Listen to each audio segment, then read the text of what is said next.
Magandang gabi po sa bawat isa. Narito po ang listahan nating babanggitin para sa ating panalangin.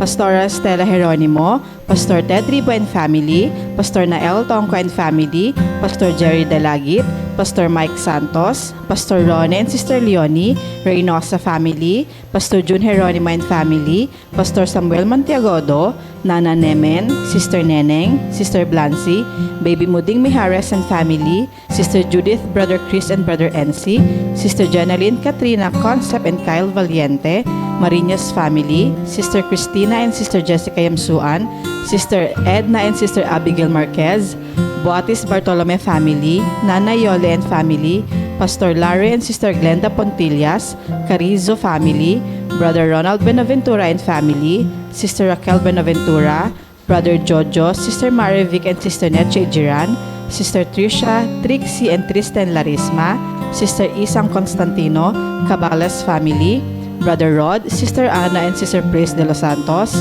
Sister Cherry Arzala, Sister Orfa, Sister Sharon and Sister Nympha, Sister Christine and Brother Michael de la Cruz and Family, Sister Yoli Pantig, Sister Meli Montaño, Brother Jeffrey Carrizo, Sister Feli Dizon, Sister Caroline Bocohan and Sister Nancy, Maulawen Family, Brother Marvin Lau, Sister May Santos, Sister Pina Montiagodo, Sister Edel Castro, Brother Reynaldo Rodriguez, Sister Joy Acosta and Sister Eleodora Medina, Nanay Lino Lopez, Brother Julius Pantigan Family, Sister Fen MJ Tanganan, Brother Dixon Paras, Brother Richard and Brother Scott Michael Wayan, Brother Gerald Hanta and Family, Sister Sarah Licardo and Family, Brother Brian Bernardo, Sister Cam Saito, Zabala Family, Sister Miel Kabatingan, Brother Gerald de la Cruz, Sister Nihal Abdul Rauf and Brother Alexander Mamao, Sister Cecilia de Sahagun, Brother Delio Larin, Sister Liway Apo and Family,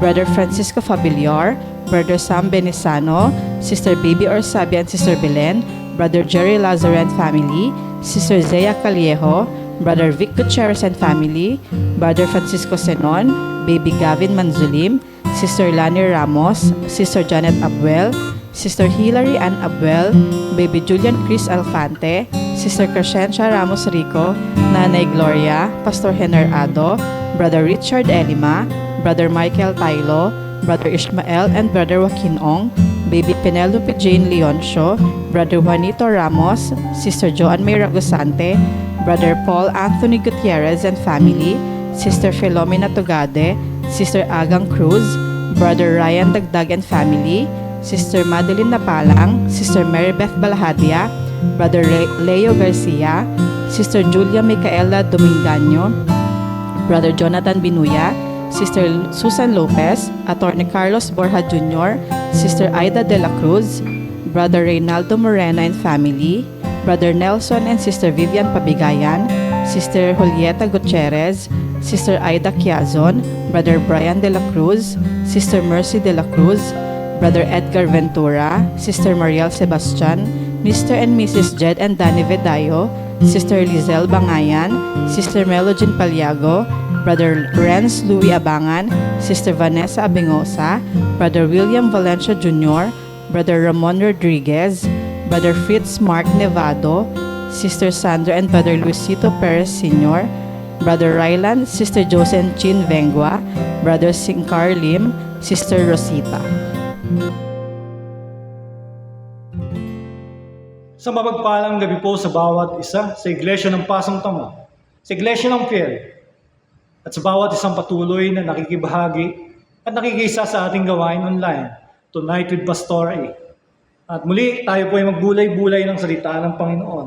At ang ating pong pagbubulay-bulayan ay pamanggat pong pag-ibig na nagbubuklod at nagpapagaling. Ang ating pong teksto ay matatagpuan po natin sa mga aklat ng unang Pedro, chapter 4, verse 8. Higit sa lahat, magmahalan kayo ng tapat sapagkat ang pagmamahal ay pumapawi ng maraming kasalanan. Purihin po ang Panginoon sa ating mga salitang binasa. At ito po ay sinulat ni Apostol Pedro para maging reminder sa mga mananampalataya sa atin na sa gitna ng pagsubok, sa gitna ng mga alitan, na sa gitna ng di pagkakaunawaan at sa gitna ng kahirapan, ang tapat na pag-ibig lagi ang pinakamahalaga. Ang pag-ibig po na ito ay hindi po nakadepende sa kondisyon na ginawa ng tao sa atin.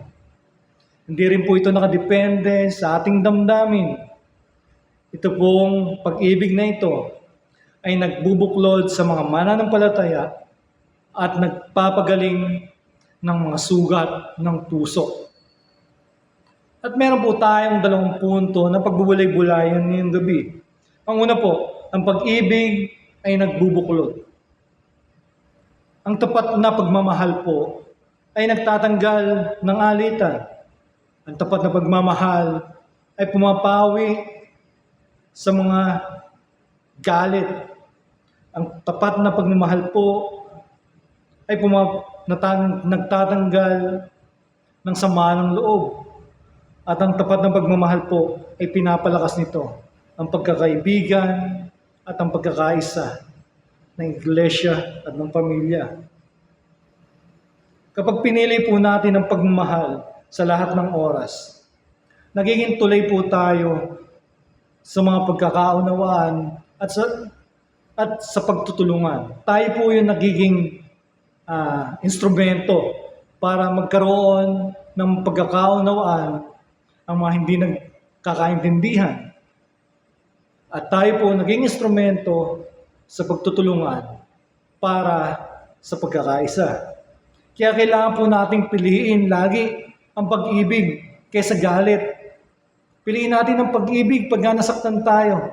Piliin natin ang pag-ibig kaysa selos.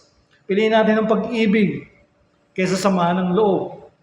Kailangan po bilang isang Kristiyano, itaguyod po natin ang pagkakaisa sa ating pamilya, sa ating church, sa ating community. Kailangan po maging instrumento tayo bilang lingkod ng Diyos, bilang Kristiyano. Bilang naranasan na natin ang pag-ibig ni Kristo, kailangan po maging instrumento tayo ng pagkakaayos sa mga nag-aaway. Kaya ang pag-ibig po na yan ay nagbubuklod. Pangalawa po, ang pag-ibig ay nagpapagaling. Ang pag-ibig po ay pumapawi ng kasalanan. Pangit po. Dahil ang pag-ibig na wagas, ang pag-ibig na tapat, ay handang magpatawad sa mga nagkasala.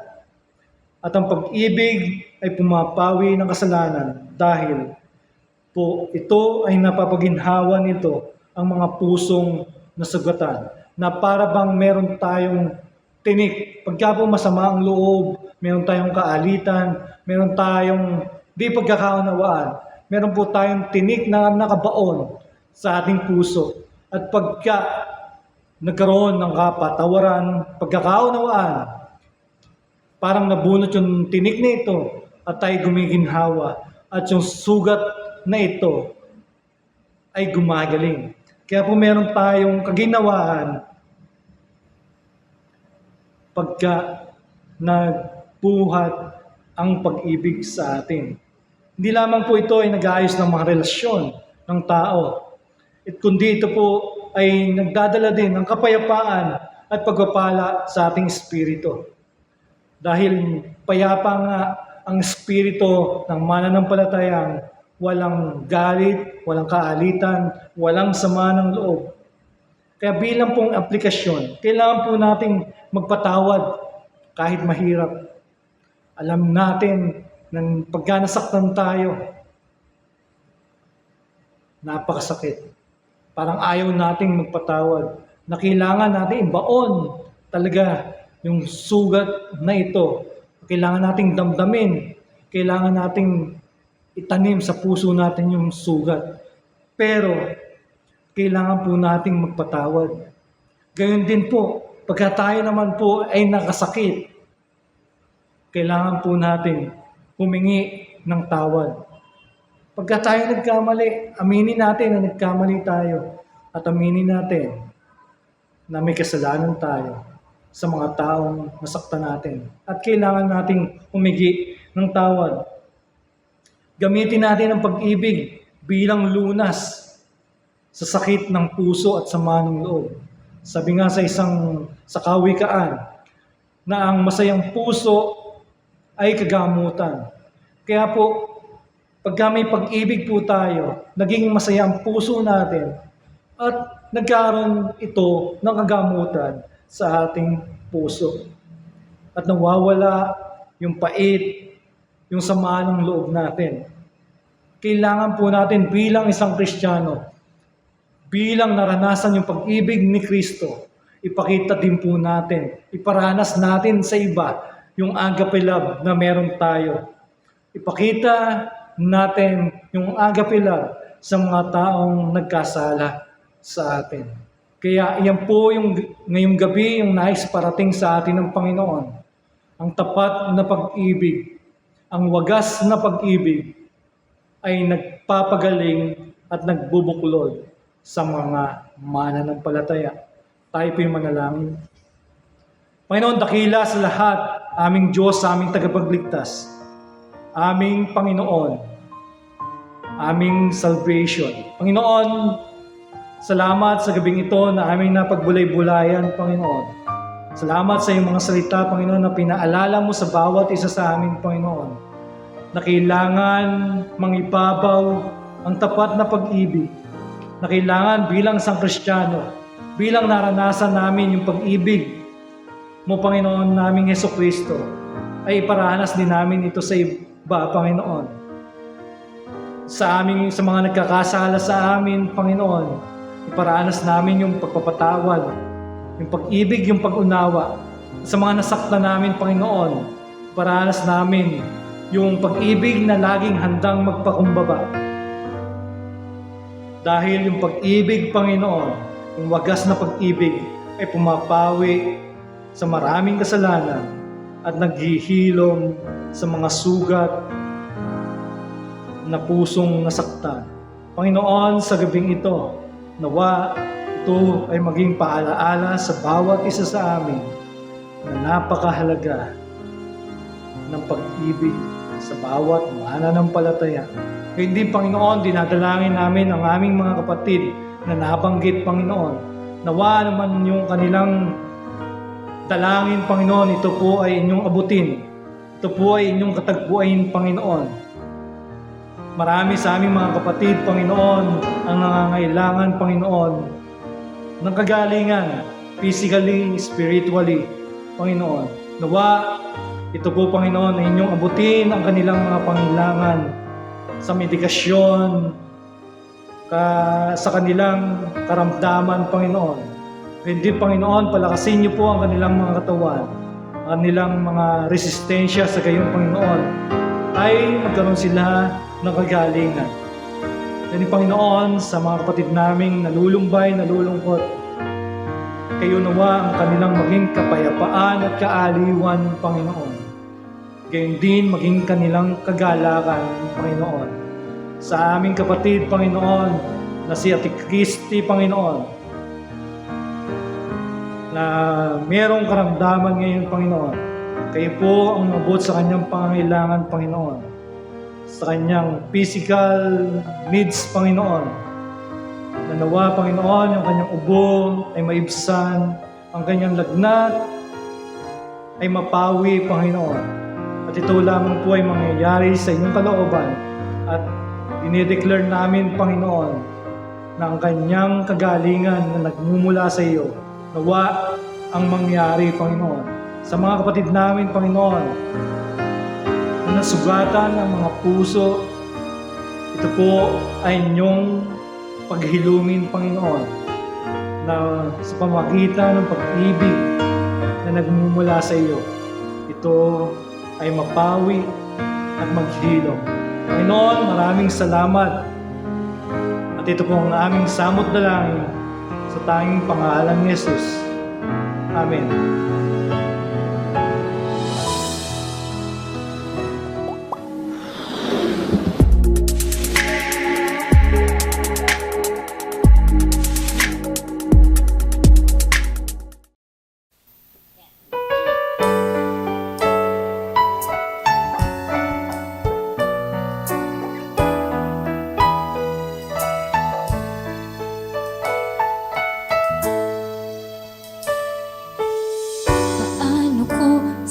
sabihin sa iyo ang nadarama ng puso ko.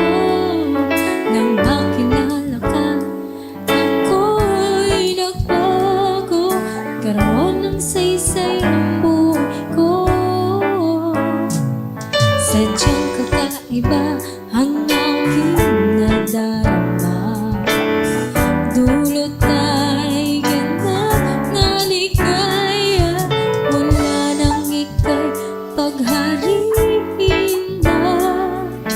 Puso ko'y panatag na, binigyang kulay itong buhay.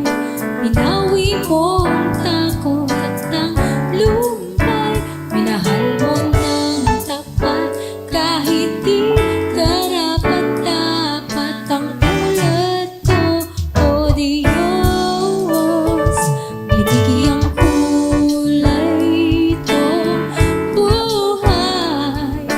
Binawi mo ang takot at ang lumbay, minahal mo ng tapat kahit di karapat-dapat. Ang ulat ko, o Diyos,